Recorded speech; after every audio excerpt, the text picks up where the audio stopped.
வணக்கம். இது உங்கள் ஜெயஸ்ரீஸ் வெஜ் வேர்ல்ட் சேனல். இப்போ நம்ம பார்க்க போகிறது புழுங்கல் அரிசி இட்லி. நான் புழுங்கல் அரிசி 6 கப் எடுத்திருக்கேன். அதை 4 மணி நேரத்துக்கு ஊற வச்சுருக்கேன். எந்த கப்பில் எடுத்தனோ அரிசியை அதே கப்பில் நான் 1.5 கப்பு உளுந்து எடுத்திருக்கேன். 6க்கு 1.5 உளுந்து போடுறேன். கருப்பு உளுந்து தாங்க, தோல் நீக்க மாட்டேன். அது கூட 1 ஸ்பூனுக்கு வெந்தயம் சேர்த்து ஊற வச்சுருக்கேன். 1 கையளவுக்கு கருவேப்பிலையும் புதினாவும் எடுத்திருக்கேன். அதுவும் நல்லா அலம்பியிருக்கேன். கிரைண்டர் அலம்பிட்டு கிரைண்டரில் உளுந்து, கருவேப்பிலை, புதினா, உப்பு சேர்த்து அரைக்க போகிறோம். கருவேப்பிலைக்கு காம்பு நெத்தையாக இருந்தால் அதை மட்டும் எடுத்துருங்க. ஏன்னா முத்தின கருவேப்பிலையாக இருந்தால் கொஞ்சம் அப்படி இருக்கும். அந்த மாதிரி இருக்கிறது கொஞ்சம் பொடியாக நறுக்கிட்டு கூட போடலாம்.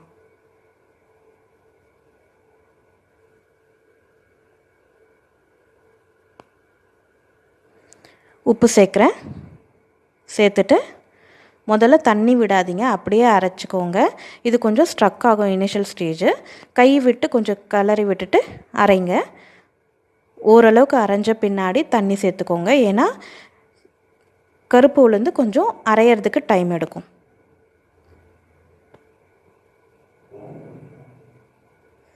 இப்போ நல்லா அரையுது பாருங்கள். உளுத்தம்பருப்பு பொங்க அரைக்கணும். அது இட்லிக்கு ரொம்ப முக்கியமான விஷயங்க. இல்லாட்டி இட்லி கல் மாதிரி இருக்கும். நல்லா நைஸாக அரைச்ச பின்ன அதை வழித்து வச்சுட்டு இன்னொரு இப்போ நம்ம ஊற வச்சுருக்கோம் இல்லையா அரிசி, அதை எடுத்து போடுறோம். அதே இது கிரைண்டரில் அப்படியே போடுறோம். அலம்ப தேவையில்லை. இதில் ஒரு 2 சுற்று சுற்றின பின்ன தண்ணி சேர்க்க போகிறோம். இது நல்லா நரன்னு வரணும். நல்லா நரனாக்கா அதுக்காக ரொம்ப அரையாமலாம் பார்க்கக்கூடாது. அதாவது உங்களுக்கு நைஸ் ஆகிறதுக்கு முந்தின ஸ்டேஜில் நம்ம இதை எடுத்துடணும். அது குறப்பாக இருக்கும். நல்லா நைஸாக வரத்துக்கு முந்தின ஸ்டேஜுக்கு குறப்பு இல்லையா, அந்த அளவுக்கு நம்ம பண்ணிவிட்டு எடுத்துட்டோம்னாக்கா சரியாக இருக்கும் பதம். இது நீங்கள் நைஸாக அரைச்சிட்டிங்கன்னா என்ன ஆகும்னா இட்லி வேக்ஸ் இட்லி மாதிரி இருக்கும், மெழுகு இட்லி மாதிரி. இப்போது இதை புளிக்க வைக்கணும். 8 மணி நேரம் ஆகும் இது புளிக்கிறதுக்கு. இப்போ மாவு புளிச்சிருச்சு. 8 மணி நேரம் ஆயிடுச்சு. புளித்த பின்ன மாவு இப்படி தாங்க பொங்கி வந்திருக்கும். உளுத்தம்பருப்பு நம்மளது கொஞ்சம் பச்சை கலரில் இருக்கும். ஏன்னா நம்ம கருவேப்பிலையும் புதினாவும் சேர்த்துருக்கோம். இப்போ மாவை நல்லா கலந்து விட்டுக்கோங்க. முதல்ல தண்ணி சேர்க்க வேண்டாம், முதல்லையே நல்லா கலந்து விட்டுக்கோங்க. கலந்துட்ட பின்ன நம்மளுக்கு தேவையான அளவுக்கு தண்ணி ஊற்றிக்கலாம். இப்போ பாருங்கள் மாவு கட்டியாக விழுது. ஸோ இந்த நேரத்தில் நம்ம தண்ணி சேர்த்து நம்ம கலந்துக்கணும். தோசைக்கு நீங்கள் பண்ணுறீங்கன்னா இன்னும் கொஞ்சம் நிறையவே தண்ணி சேர்க்கணும். இட்லிக்குன்றதால நான் பார்த்து கம்மியாக தண்ணி சேர்த்துக்கிறேன். அந்த ஃப்ளோ தாங்க இம்பார்ட்டன்ட். இப்போ நான் காட்டுறேன் அந்த ஃப்ளோ எப்படி வருதுன்ட்டு. அந்த அளவுக்கு இருந்தால் போகிறோம் இட்லி ஊற்றுறதுக்கு. பாருங்கள் இப்படி இருக்குது. இந்த பதம் போதும் உங்களுக்கு இட்லி ஊற்றுறதுக்கு.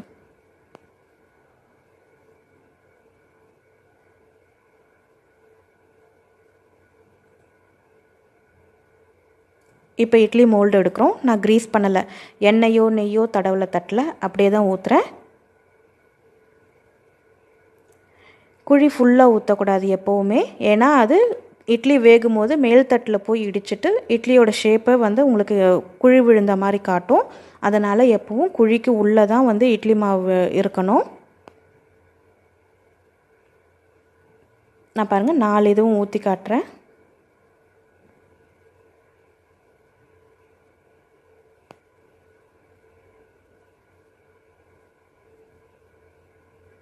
பாருங்கள் இந்த கேப்பை மெயின்டைன் பண்ணுறேன் பாருங்கள். 4 குழிலையும் பார்த்திங்கன்னா உங்களுக்கு கேப்பு கண்டிப்பாக இருக்கும். ஃபுல்லாக ஊற்றிருக்க மாட்டேன். இப்போது இட்லி பாத்திரத்தில் தண்ணி ஊற்றுறோம். வாட்டர் லெவலுக்கு கீழே தான் தண்ணி ஊற்றுறோம். இந்த இட்லி மோல்டை எடுத்து வச்சு 15லேருந்து 20 நிமிஷம் வரைக்கும் வேக விட போகிறோம். அதுக்கப்புறமா இது வெந்துருச்சுன்றதை நம்ம எப்படி தெரிஞ்சுப்போம் அப்படின்னா, மூடியை திறந்துட்டு கரண்டியோட பின்பாகம் இல்லாட்டி ஸ்பூனோட பின்பாகம் இல்லாட்டி கத்தி, மெல்லிசான கத்தியை வச்சு நீங்கள் குத்தி எடுக்கும் போது மாவாக வரக்கூடாது. அப்படி இருந்தாக்கா அந்த இட்லி வெந்துருச்சுன்னு அர்த்தம். அப்போ நீங்கள் இறக்கிடலாம்.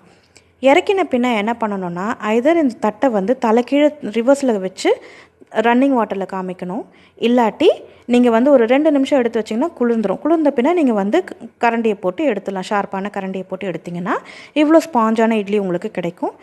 என் சேனல் பிடிச்சிருந்தால் லைக் பண்ணுங்கள், ஷேர் பண்ணுங்கள், சப்ஸ்கிரைப் பண்ணுங்கள். செஞ்சு பார்த்துட்டு கமெண்ட்டை எனக்கு ஃபீட்பேக்கு ஷேர் பண்ணுங்கள்.